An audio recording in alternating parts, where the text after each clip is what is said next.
Warning: the following content is strictly meant for comedy purposes. Anyone who finds it offensive, well, it's a shonda. Well, folks, looks like we didn't get canceled after that last episode. It was certainly touch and go there for a moment. But we are indeed back for another episode of Two Jews and a Gentile. I'm your host, Sean, along with Ellen. And along with Ellen is our lovely Gentile giant, Scotty. What's going on, Scotty? Living the dream here in CO. How was your Easter? Fantabulous. Woke up at like 9:30, ate a lot of pork products, and went for a bike ride. And rounding out our madcap crew is someone who is slowly becoming a semi-regular on the show. What's going on, Wayne? How you doing? I'm doing well. I realized that being a middle child prepared me for this role. I'm often overlooked until I'm needed to fill in the numbers, and then people remember that I'm there. Aw, small tear. You're looking for sympathy, bitch. You're in. And we enjoy your presence always, Wayne. I mean, you bring a certain level of... Je ne sais quoi. Sanity? I think I've gotten comments. Who's that Wayne guy? And how come we don't hear more of him that often? Get rid of Scott. You sure they didn't say who's that weird guy? Oh, maybe they said that. Who's that weird guy? You're right. I'll have to look at those comments again. It's good editing. Yes, it is. Yes. Thanks to our editor for making Wayne sound amazing on every episode that he's on, all like 3 of them. And Jew and Gentile alike, we do have a special guest joining us as well for this episode. Please welcome to the show the co-founder and CEO of Flying Leap Games, Molly Zeff. Hey everyone, I represent the third of world Jewry. Ellen and Sean don't represent. Round of applause. Speaking for the Jews. Oh, for once, I think we overpower Sean. We have been outnumbered on several podcasts by the Gentiles. Yes. I think we got the numbers here now. This time we do have the majority. I feel the power. And as we will learn later on, majority does rule. Yes. It's a theme tonight, I believe. So Molly, to kick us off, why don't you tell us a little bit about yourself and your company? Well, non-game stuff. I'm from St. Louis, Missouri, live in Boston, which is my 9th city. I once lived in Anchorage, Alaska for 37 days. So I include some short stints, random places as well. I had chickens in Alaska, though, so that counts because I had a house and chickens. I have been at the game thing for, full-time 7.5 years, a little over that. Co-founded the company with a friend of, 28 years. We grew up in elementary school and at synagogue together. And he and I hadn't seen each other in about a year when I called him and said, want to make a game together. And we proceeded to go into business together. And that wasn't a euphemism. No, he's married with 2 children who are not mine. Awesome. And good distinction. My earliest memory of John is actually when we were 11 and 12, and he made up a poem that he shared with our whole extracurricular group that was, Molly is lying there dead on the floor. When she tried to walk in, she walked into the door. So my earliest memory is of him making fun of my own death, which is great. We went on to make a few games together. Then he exited because he became a math professor in Canada and had a toddler and a baby and somehow couldn't handle, also the game company part-time. I do have now 10 titles out. Everything from, as you all know, Jewish Card Revoked, which is all about the weirdest and funniest things Jews like to make fun of ourselves about, to How to Lose a Guy in 1 DM, which is based on the real-life experiences of my girlfriends and many other women and men on dating apps, inspired by the line, Can I Milk You?, that my friend actually got on a dating app. Oh yeah, you can milk anything with nipples. We need to explore that on another. Okay. Yes, we do. Yeah, I had to rejoin dating apps and even throw some non-Jewish men in there to get some good lines. So those are some of, Wing It, of course, I didn't mention Wing It's my bestseller. Actually, what we have coming forth, one of the games coming out is Wing It Rebellion, which is inspired by the way that comedy is used in real-life revolutions. Wing It, which is our bestseller, is all about using funny objects to tell a story about how you'll get out of these ridiculous situations using random resources, like stampeding koalas, or the Fountain of Youth, or seductive chickens, plus more highbrow things like the complete collection of Hitchcock's films. And so Wing It Rebellion, which is our second expansion for that one, is a standalone game basically about overthrowing governments using comedy, challenging authoritarian regimes or companies using comedy. And about 2/3 of the game are just on founding your own hilarious micronation, like bacteria forming a micronation in your gut, or gingerbread men escaping from bakeries and forming a micronation. Run, as fast as you can. You can't catch me, I'm the gingerbread man. Or your teenage daughter forming a micronation in her own bedroom to get out of going to school. So those are some games that we make, we're pretty weird. I always tell people I wanted to be weird for a living. So if you aren't weird in this job, you'd have trouble. Just thinking my teenage daughter would like the one about overthrowing authoritarian regimes. That comes out later this year. Yeah, so it's very cute and tiny. It's got a powerful penguin on the front taking over Earth. I'm also hearing a little bit of a running theme about chickens. There's a lot of birds in my life. A penguin with a jetpack is one of our main mascots. And yeah, I had chickens in Alaska, and also Seductive Chickens made it into our best-selling game. Seductive chickens.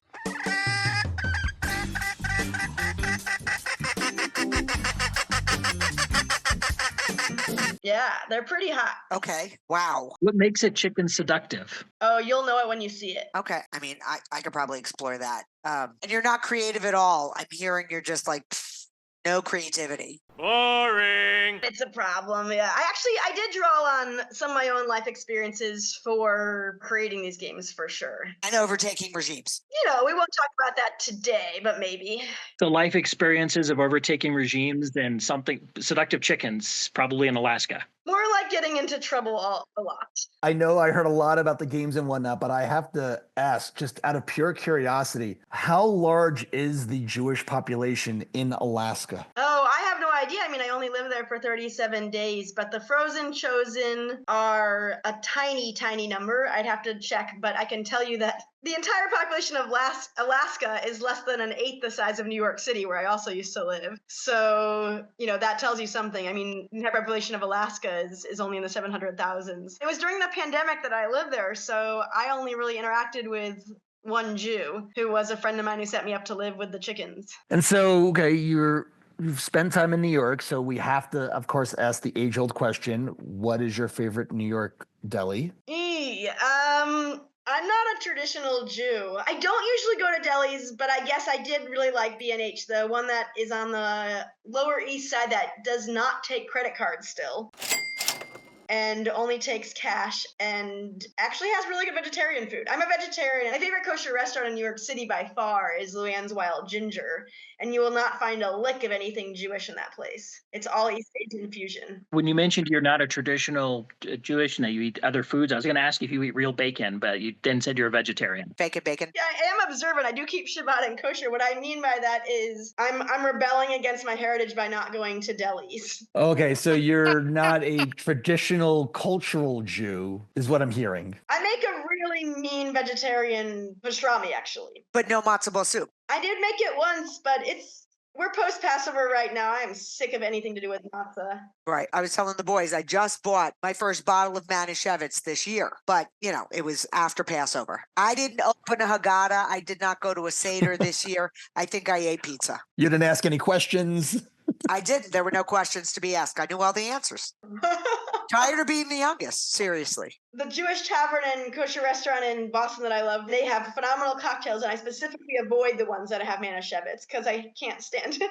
Okay, tell me what you drink when you go. Are you Fireball? Are you vodka? Are you espresso martinis? What do you drink? I do like a screwdriver, vodka and orange juice, if I'm being, really mainstream, but they had a 3 shakes that involved something to do with a lulav one year, since you shake the lulav 3 times, and that was amazing. What? And they had a great one that was called the Breakfast of Champions that involved pepitada, which is a Greek watermelon drink that they used to break the fast in Greece for Yom Kippur. So those were 2 of my favorites. Okay, nothing etrog flavored. Usually the lulav and the etrog go hand in hand.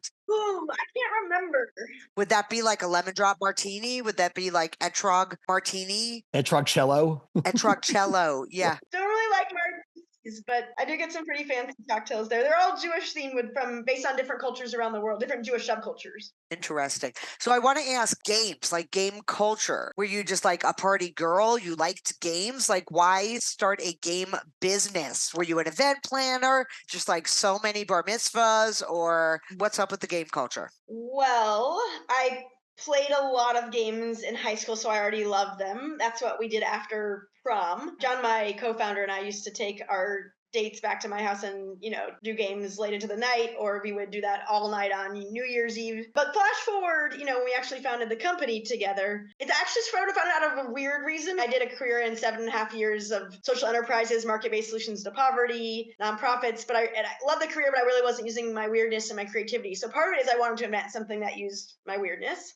be more weird for work. More specifically, in 2010, when I turned 26, I realized I had just started a new job. I was going back to business school in 3 to 5 years, and I thought, business school is expensive. I'm going to have to invent something or write a book and sell 1 million copies. So I started writing a book on how to fail well, because I'm really good at failing. I realized I hadn't failed enough to write the book, so I stopped writing the book on failure. So you failed at writing a book on failure. Yes. I did, yeah. I'm going to fail more by age 50, so I was going to wait to write the book on how to fail well. So instead, I decided to invent a game inspired by the book Would You Rather, which has questions like, would you rather have a ketchup dispensing navel or a nose sharpening nostril? There's also a whole chapter on sex. There's a whole chapter on death, and it's really funny. And I thought, what if you were put in these situations that are crazy, but you got resources to get out of them? And that's how our bestseller Wing It was born. And I like making people laugh. I've always been a little jealous of comedians. Since I started my company, I've gotten to make, really tens of thousands of people laugh by all the games I've sold. And I've also done an improv show called Can I Milk You, based on How to Lose a Guy in 1 DM, which is an interactive improv show from the front lines of dating apps. That's crazy. Speaking of dating apps, you'll learn very quickly that I just ask the most randomest of questions while Ellen's the one that gets more into the meat and potatoes. I just pick at nuances and I'm like, I would like to know your opinion on this thing. So dating apps, what's your thoughts on JDate versus the Bumble, the Tinders, the Zoosk, whatever else is out there? I hate JDate. Never tried Tinder, no interest. Never tried Bumble, not really interested. And really liked Coffee Meets Bagel and like J-Swipe. Nope. Farmer Needs a Wife. No, not your thing. Never heard of that one, but I also... I'm sure there's something for people who like chickens. I'm just saying, it's probably out there. Maybe not a lot of members of the tribe. Or it's an unexplored opportunity. You do need to fail more. It definitely is. When I did Jews in the Woods for 6 years, I met a Jewish farm boy who played the banjo really well, and it took me like 5 minutes to fall in love with him and his banjo. All right, but listen, putting banjo and woods together, that's a red flag. Yeah. There's a movie about that. Jews in the Woods attracted that type. Well, Jews in the Woods to me sounds even more like that can't possibly be real. Isn't that like Hasidic? No. This was an interdenominational, pluralistic hippie retreat from 2003 to about 2009, and then it got revived twice later. I don't think they shower much. I don't know. I mean, we didn't need to. It was only for a weekend. Water conservation. Okay. All right. Yeah. There you go. Yes. Eco-friendly. So now later in the show, we are going to play a couple of rounds of Jewish Card Revoked. I'd love to know, how did this game come to be? Oh, it's a great story. In the pandemic, actually, when I was living in Alaska, just me and the chickens, I saw Jay Bobo speak at kind of a webinar for our board game trade association. And he runs Cards for All People, which makes Black culture games. In fact, he makes Black Card Revoked, which is the #1 selling Black culture game in America. And I was really inspired by what he did. And then I decided February of 2021, still kind of in the thick of the pandemic, actually, to cold chat him on Instagram and ask if he thought about a Jewish version. And he said his lawyer would be very excited about it. Not stereotypical at all. Surprise. Yeah, I don't think he realized how stereotypical the comment was, but I guess his lawyer had been wanting that for a while. And Jay and I had a call, maybe a week later. He approved the idea of making a Jewish Card Revoked. And that game went through 2 rounds successfully. I actually recruited 6 Jews of different backgrounds to make the game: Reform, Conservative, Orthodox, Kavaranics, non-denominational, gay, queer, polyamorous, disabled, Sephardi, Ashkenazi, all converts or Jews by choice, some people say. Wow. And the 7 of us both wrote it and then edited it. We had an absolute blast, spent a lot of hours just cracking each other up over the edits, trying to outdo each other by being as funny as possible without going over the line in terms of being as offensive as possible. 2 rounds in, or actually 1.5 in, we actually had the license discontinued. I let them know I was going to keep making the game under a different name, which you can do because the game mechanics are not something you can copyright in the US. And they quickly reinstated the license. They ended it again last year, but gave me a reprieve till December 31st this past year. So the game will actually come out as a third print run called Two Jews, Three Opinions. And the new cover looks really good. So that's how it was born, and what it's becoming is Two Jews, Three Opinions. By the way, for any of you or anyone else listening, if you have cards you think should be removed or changed for the third print run, do let me know because, it's coming fast upon when I need to get that quote signed for the third print run. Cool. I feel like we need to get one from every version. There will be a Jewish love and romance version eventually. I'm going to partner with Jean Meltzer, who's an internationally best-selling Jewish romance author. We had some fun playing with the game with her and another Jewish romance author. Nice. Nice. That's a little bit about me and games. If anybody else has questions, nothing is inappropriate or too far for me, so you can ask me anything. Well, you've come to the right place because this is certainly a podcast where inappropriate is our middle name. Good. As I said at the top, our last episode, we played The Chosen One, and I honestly thought throughout the game that we would likely get canceled. Oh, there were so many opportunities to offend the masses. That's the best. I mean, hey, it's coming to me for a reason.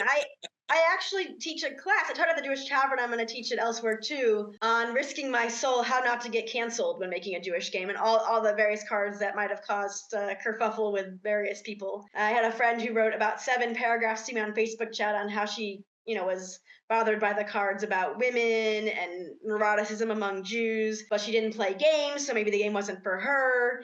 I was like, the game definitely isn't for you if you don't like making fun of neuroticism, but those cards all stayed in the game.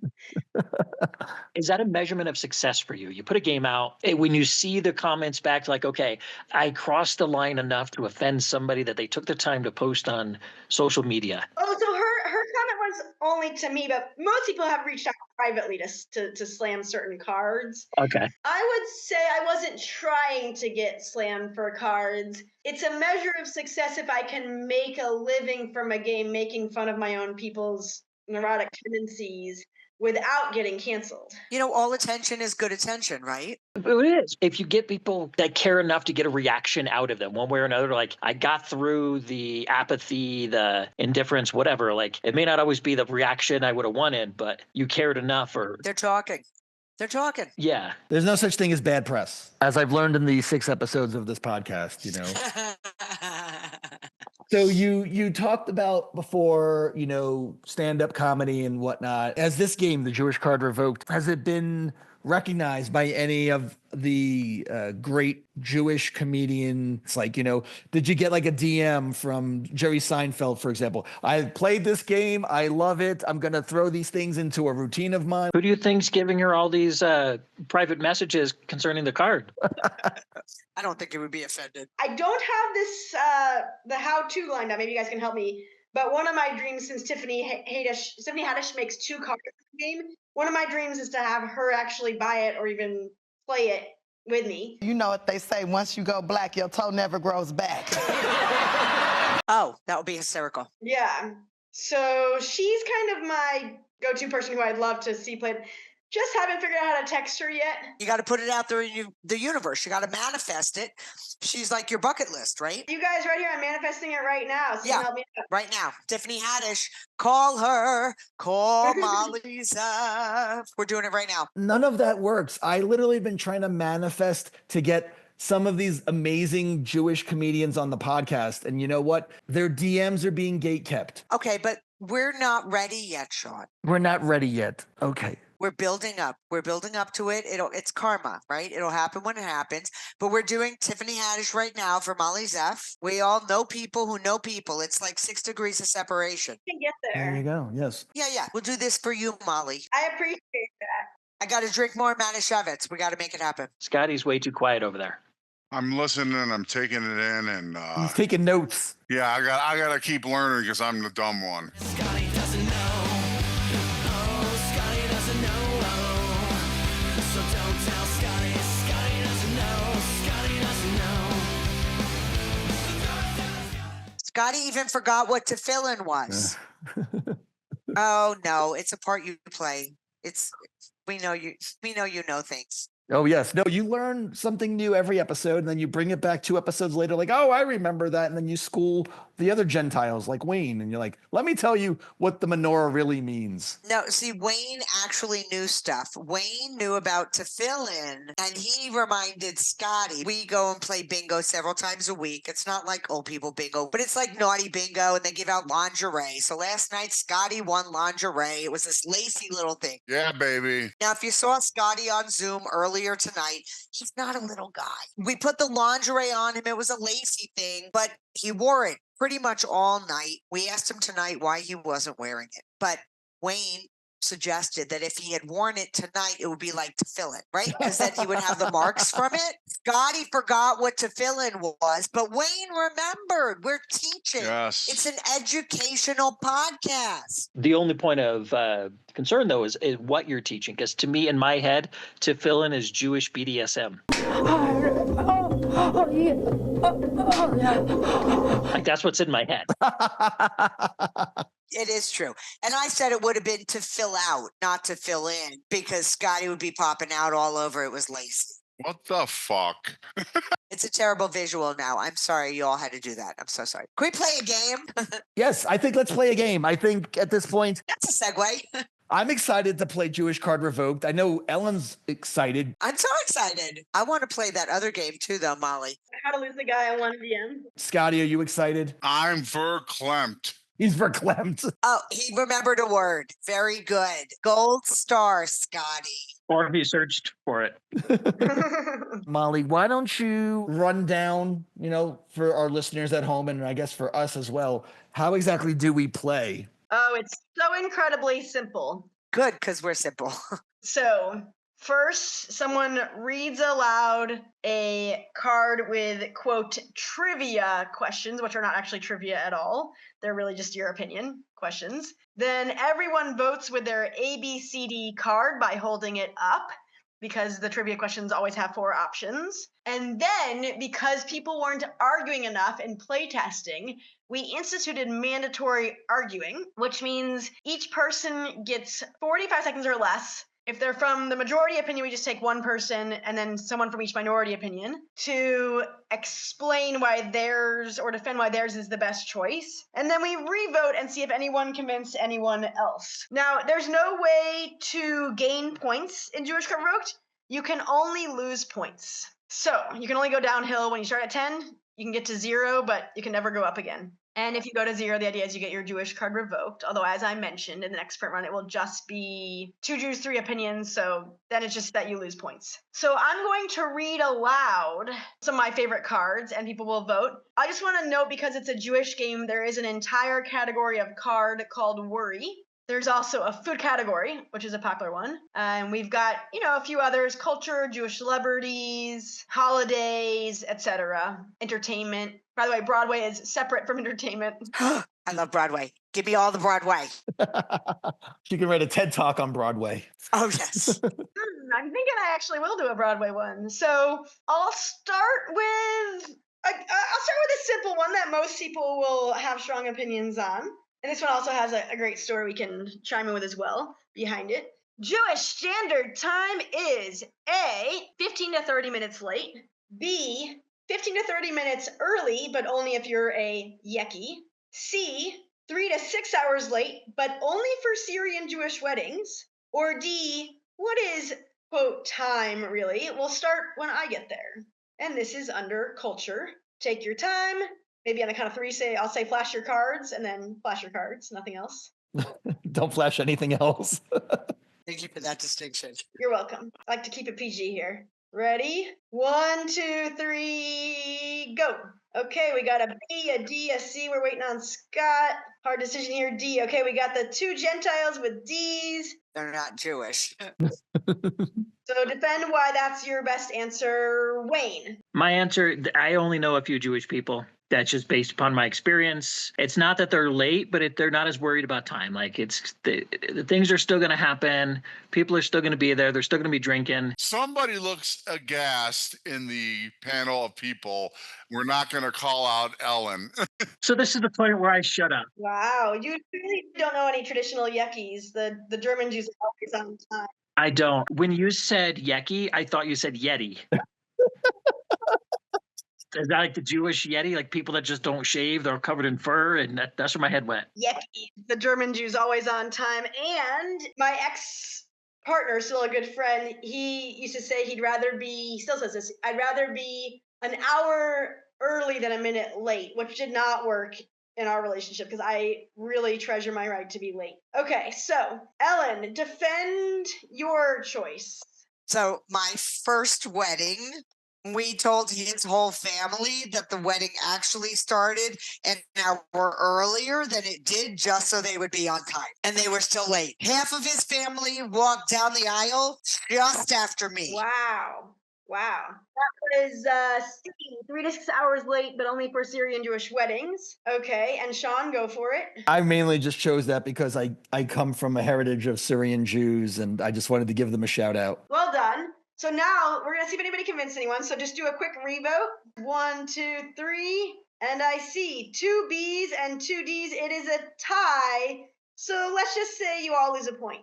You all got 9 instead of 10. Why did I lose a point? I just made up that rule that if there was a tie, you're gonna lose a point because I didn't really have a rule for that. So. And Scotty, I have nothing to lose. We've got no Jewish card to revoke. Wayne, you got something to lose. Oh, Wayne got something to lose. He's gonna get his Jewish girlfriend revoked. Oh. I'm surprised she's still with you, asshole. Wow. Wayne, are you gonna take that? Scotty does know. Scotty knows some things, but we'll see. Maybe.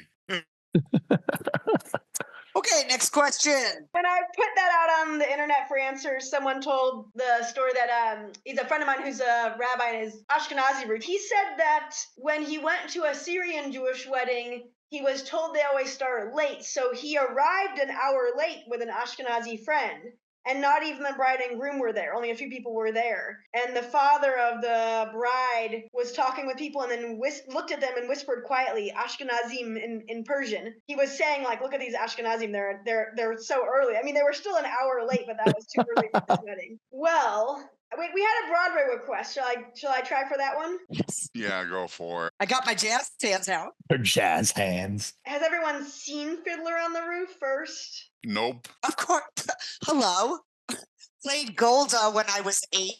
You also played a clock for Purim. I haven't seen it, but that does not stop me from having an opinion about it. Okay, that's fair. I have 2 Fiddler ones, actually, and I was debating how deep to go on this. We could go a little lighter. We could go Mel Brooks. I know it's not Broadway, but... Go for it. Yes, I would vote for Mel Brooks any day. I don't know, I kind of want to make trouble, so... What story is the best basis for Broadway's next hit musical? A, Samson and Delilah, a hairy love story. Your hair was long when we first met.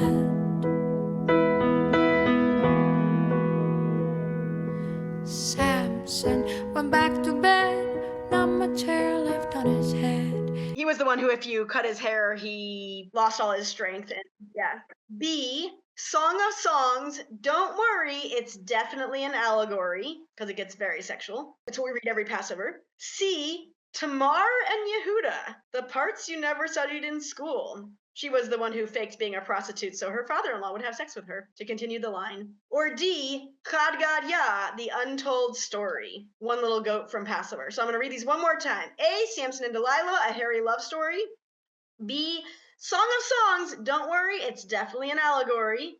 C, Tamar and Yehuda, the parts you never studied in school. Or D, Chad Gad Ya, the untold story. For a second there, I thought Wayne was holding up a rules card. All right, someone from the A's, go for it. Boy, I don't really have a great reason. Let's collaborate so you can hate me. Yeah, there you go. Sean, you can help him out. Yeah. The way I see it, hair has already done well as a theater piece. Give me a head with hair, long, beautiful hair. Do like hair, but then, someone cuts the hair of all the hippies, and then you got Samson and Delilah, a love story. And where's the hair? Is it just on the top of the head or is it everywhere? It's on top of his head till Delilah cuts it. Yeah, she wasn't shaving his pubes or anything, Scotty. Okay. You know the song Hallelujah, right, Scotty? Oh, yeah. She tied you to a kitchen chair. She broke your throne and she cut your hair. And from your lips she drew the hair.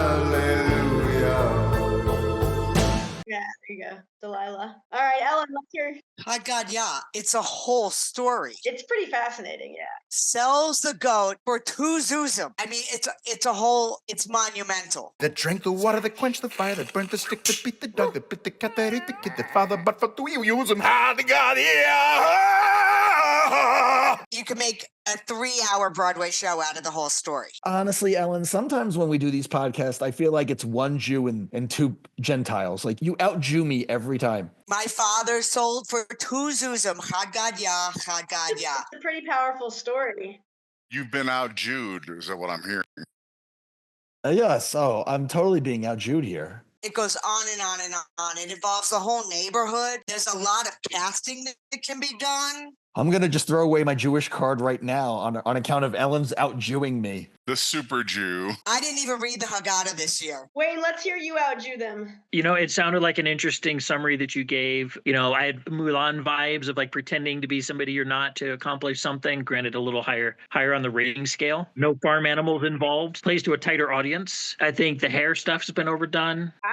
It just seemed like an interesting story as far as like the dedication that she would have as to why she wanted to get pregnant by a family member. I don't know about that. Maybe she's from the South of somewhere. Her father-in-law was not continuing the family line once her husband died, so she pretended to be a prostitute and she, basically had sex with her father-in-law to continue his family line. It was a favor to him too. That's dedication, commitment. Yeah, the Bible's pretty powerful that way. That sounds like one of those like made-for-TV movies on the Hallmark Channel. It's for the Jewish Hallmark Channel. There you go. That airs in the South where people want to sleep with their relatives. But Well, it's a father-in-law, though. It's not that Southern to sleep with your father-in-law. It's more Southern to sleep with your, like... Is it Southern or is it Utah? I'm out.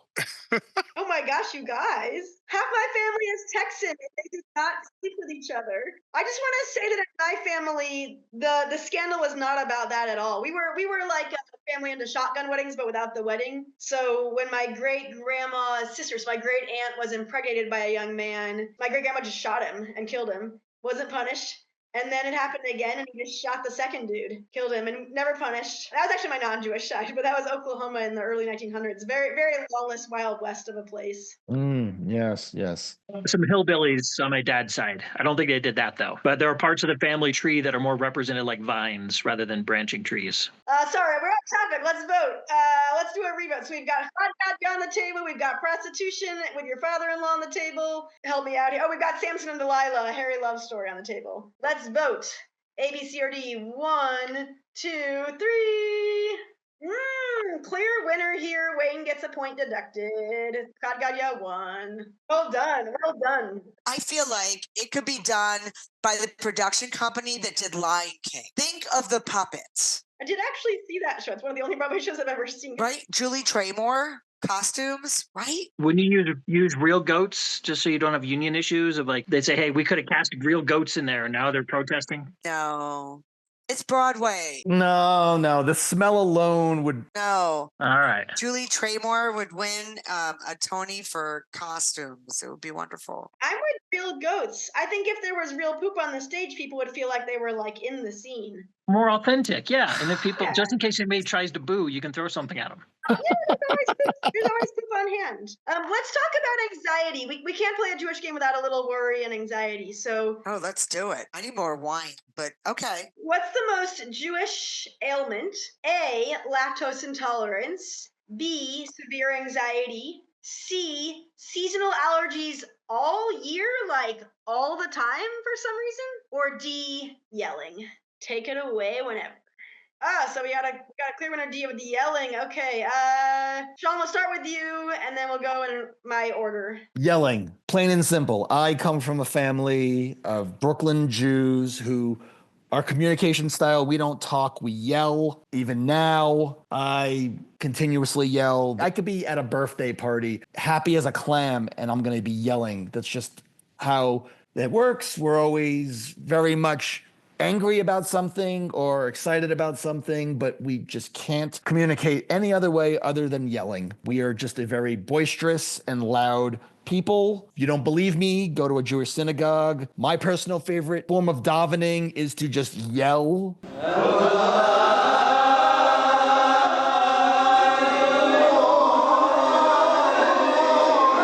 almost heckling the cantor, be like, you're not singing loud enough. I can't hear you in the back row because I didn't pay to pray. Wow. What the hell are you doing, Shmooly? Speak up a little bit. So yeah, yelling for sure. All right. Were you one of those people who saw My Big Fat Greek Wedding and said that could have been Jewish? I have not seen My Big Fat Greek Wedding, but I mean, Oh, it's so good. but I'm sure it probably could be Jewish. Sean, anything to add to that? No, yelling for the win. Great. All right, Ellen, you go for it. See, now I don't see yelling as an ailment. I think that's just, it's part of our personality. We get passionate about things. So it's not a negative. It's just part of who we are. But I chose C because there's always something to complain about. It doesn't matter what time of year, there's always something seasonal, but it's throughout the year that affects us. My grandmother always had tissues up her sleeve.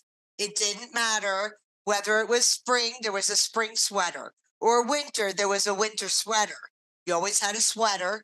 There were always little suckers, little hard candies to chew on because there was always a little phlegm, seasonal, didn't matter, spring, summer, winter, or fall. So always something seasonal going on. It didn't matter what time of year. Seasonology is nice. This is the woman who has Werthers in her bag and butterscotches. They're butterscotch. They're not Werthers. I always have butterscotch because I'm 80. Fooled me. Thought you were 77. Oh, man. All right, Wayne, you're up. I picked lactose intolerant, whichever one that was. That was A, yeah. And then I picked A then. And it's just sample size, very small. A lot of the Jewish people that I know don't drink milk, whether it's lactose intolerance, whether for some other reason, that seems to be a thing of no lactose.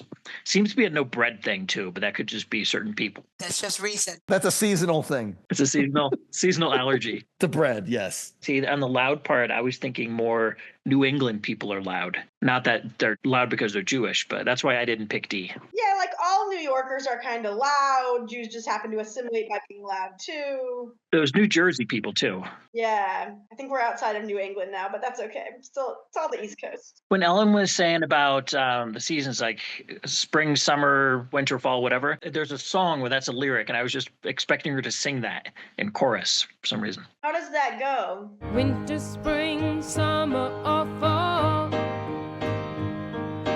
All you have to do is call. 1, 2, 3, bring it.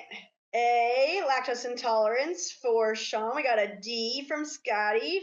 We got a D from Wayne. That's the yelling. And we got Ellen at C. Interesting. All right. The Goyim win with the yelling. The Jews, you both get a point revoked. We know who's still going to be Jewish at the end of the night. Okay. I want to know, why did nobody choose severe anxiety? Like, too real or what? With today's drugs, I mean, come on. Well, that and everyone's anxious these days, so. Right. Maybe instead of the Jews assimilating to the Goyim are assimilating to the Jews by becoming anxious. Have the Goyim on here heard of gefilte fish? Yes. Yeah. Oh, we had a whole podcast on food.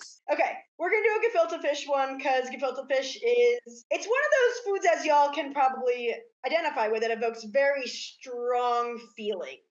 We'll concur on this? Yes. That and matzah. Oh, yeah.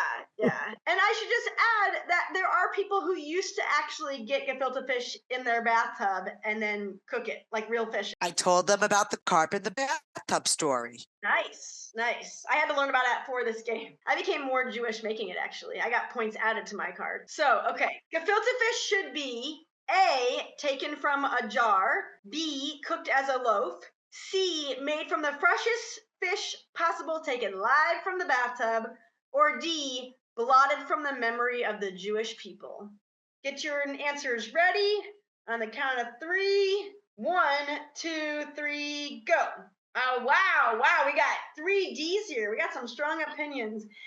We haven't heard you defend a majority opinion in a while. You want to take it away? Ugh. All right. That was an answer. I don't eat seafood. Oh. All I remember is, yes, my grandmother made it fresh. Uh-huh. Gross with jelly. She called it jelly. It was just a gelatinous bleh on top of bleh. And ew, and with carrots. Ew, why? Bleh. Fucking gross. Yeah, the jelly is disgusting. My mom does make it a lot better when it's fresh, and I don't even hardly eat fish ever. Sean, any last thoughts on this one? Ellen said it best. It is the most horrendous thing in the Jewish dietary culture. Wow. And that's saying a lot. And for those who actually listen to this podcast regularly, know how much I have a disdain for matzah. If given the choice between the two, I would probably stick to the matzah versus the gelatinous gefilte fish. It's like the Grinch. It's like, if given the choice between the two, I'll take the seasick crocodile. Yes, that is what matzah is to me compared to the gefilte fish, a seasick crocodile. And has gefilte fish ever been used as a punishment? Like growing up, if we did something bad, we get our mouth washed out with soap. Yes, you have to get your mouth washed out with gefilte fish. I would run away from home. Wow. That's a harsh punishment. You're right. In my university, the Jewish frat made you eat 2 boxes of matzah and drink an entire gallon of milk as hazing. I could do that. I eat matzah all year long. But it's mean. And then they give you an enema to flush you out. I could handle that. Don't come at me with the gefilte fish. I'm a Gentile. I've never had that shit. It sounds horrific with jelly on top. Ugh. The jelly is just a bonus, you know. It's A bonus? I'm unfriending you, man. It's an afterthought. Scotty, what, you like the pet aspect of it? Pet? Yeah, why the bathtub? Why they having the fish in the bathtub? You like it? Oh, I would. And why are you going to eat the fish straight out of the bathtub? Gotta grow the pet to kill it to make the gefilte fish. Oh, I did not realize that was the angle. What are you planning to do with the fish in the bathtub? Wait, don't tell us. You kill it to make the gefilte fish. Okay. There's a cause and effect.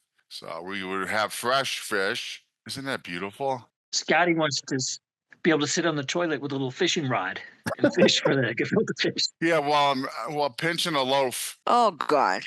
Now I got 2 sick images in my head. Pinching a loaf and making gefilte fish loaf, 2 different things. The fuck, man. But they're probably similar tasting. Gross.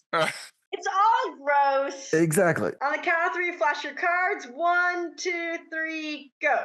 Anybody who picks anything other than this, you are dead to me. All right, you all won this round. Thank you. Oh, man. Ugh, I'm a little verklempt right now. Now that we've all discussed how disgusting this food is, I just want to say there is actually decent Jewish food. Unfortunately, matzah and gefilte fish are not among those things. But yeah, so that's some of the cards from the game on everything from neuroticism to food to, like I said, Broadway and so on. A lot more topics covered, but I avoided the religious ones more or less. Oh, boy. We couldn't have ended on Broadway. No, that was great. That was so much fun. And I certainly will want to play that again with some of my other Jewish friends as soon as I can find them. Yeah, I know. We're kind of it. I left them all back east. I mean, there's 2. We could phone a friend. I don't necessarily know. I played the Chosen one with my kids while I was visiting them, and I don't know if I would play this one with them because I think there's just so many references they wouldn't even know which option to pick. Yeah, there's a reason we put 14 plus, and even that's pushing it. They're 14. They're going to be 15, but still, they were sitting there on their phones. I was like, what are you doing on your phone? Like, we're Googling these terms. We don't know what any of these things mean. We Googled also. Just going to say we are 14 plus. Yes. We did. Yes, that is true. Like, my son was like, what's this kick butts thing? I was like, what are you talking about? It was kibbutz. Oh, God. That's hilarious. He was saying it as kick butts. I was like, okay, yes, you can think of it that way. But anywho, that's about all the time we have for this episode. It's getting late here in the Rocky Mountain State. And without naming names, some of us do have to go to work in the morning. But I want to play some of the other games, too. No, a lot of those games, they definitely sounded very fun. I like the game with the singles. How to lose a guy in 1 DM. Yeah, there's some crazy lines in there. We actually all met from a singles group, so that sounds very interesting. Well, Ellen, if you're interested in those games and you're looking to buy any of them, you can find them at, www.flyingleapgames.com. And if you want to follow them on social, they're at Flying Leap Games on Facebook and Instagram. And TikTok. The thing I noticed, the TikTok, it's Flying Leap Games 21. And I didn't know there were 20 other Flying Leap games on the talk. I think that's because I started the second account I started the first account in 2021. Ah, gotcha. Yeah. Just to be clear, TikTok is definitely by far the most active for me. Also, it's Flying Leap Games because starting a business is like taking a flying leap off of a cliff into water and not knowing how deep the water is. Oh, that's interesting analogy. Gotcha. Okay. Oh, that makes sense. Yeah. Like take a flying leap. Got it. Just got deep. It got deep like the water. Except maybe not, then you hit your head on a rock. So, you know. Understood. That was fun, y'all. Thank you. If you ever want to talk about awkward dating, I'm here for you. Or chickens. Or chickens, also here for you. Thank you so much, Molly, for coming on. You know, a moment of gratitude for you for playing this game with us and sharing it. It's been great. Another moment of gratitude for our loyal listeners who have kept us afloat for the last 6 episodes, and hopefully they'll continue to be around for the next 6. And until then, be sure to tune in next time for another rousing episode of Two Jews and a Gentile. Until then, Kappa walk. It's all right. Thank you. Thank you. Thank you. Big is in.